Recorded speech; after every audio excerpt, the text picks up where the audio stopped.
Paranormal Video Gamer here, and I'm going to consider this part of my Gamehead Radio series where I talk about gaming news, and I'm actually going to record an episode of Gamehead Radio tonight, so that way we can discuss what has been an interesting day in terms of PlayStation-wise. And the reason I want to bring this up is because I've had a couple people ask me my thoughts on PlayStation Portal.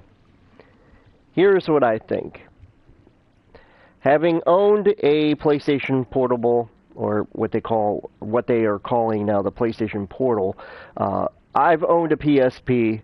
I still have it. I still use it. I still love it. But after looking at the Portal, I have to say I'm disappointed. I'm not disappointed at the hardware itself. I'm not disappointed at what they decided to do. I'm disappointed with its price point. Because it's basically, from a technical standpoint, it is basically a PlayStation 5 controller cut in half, and then an LCD screen pasted around the controller. And it's not going to be able to download games. No. From what I'm reading, and what I've been reading all day, is that you can stream your games that you currently own on PlayStation 5 from Portal. But you still have to be on the same Wi-Fi signal. So if you can't play your PlayStation 5 for some odd reason, someone's using it, or you don't have access to a TV that is no longer available, you give them $199 to allow yourself to play the Portal, to basically play all your PlayStation 5 games at 60 frames per second, but at 1080p. I honestly think, and maybe it's just me, but I think $199 for a controller and a tiny 7-inch screen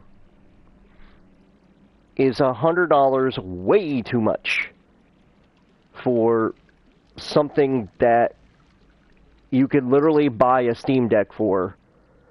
Because a Steam Deck is another $100. So $299.99, you can get a Steam Deck, download pretty much any game that you got on Steam onto the Steam Deck and play it anywhere. You don't have to stream it from a Wi-Fi network from your system. You can just pay for the game, download, play anywhere. Like PSP. If you got a big enough memory card, like I do, I have several PlayStation games downloaded to my PSP, and I love the ability to play PSP games. I think this is a bad move by Sony. This is probably the worst move, in my opinion, from Sony. And I think Portal is going to fail. I think Portal is going to miserably fail. I doubt many people will buy it. I certainly will not buy it for $199. Again, I think it's $99 over the price it should be, especially it being a PlayStation controller cut in half, and then a 7-inch screen stamped on that at 1080p. No 4K, no 8K. Yeah, I'm gonna say this is gonna be a snooze fest with Portal. And I get it. There are gonna be people out there that absolutely will love this machine and want to buy this machine. I am not one of them. I love PlayStation. Love my PlayStation 5. Love my PlayStation 4. But Portal is a huge disappointment. It is a huge disappointment because I was expecting it to be the successor to Vita and PSP.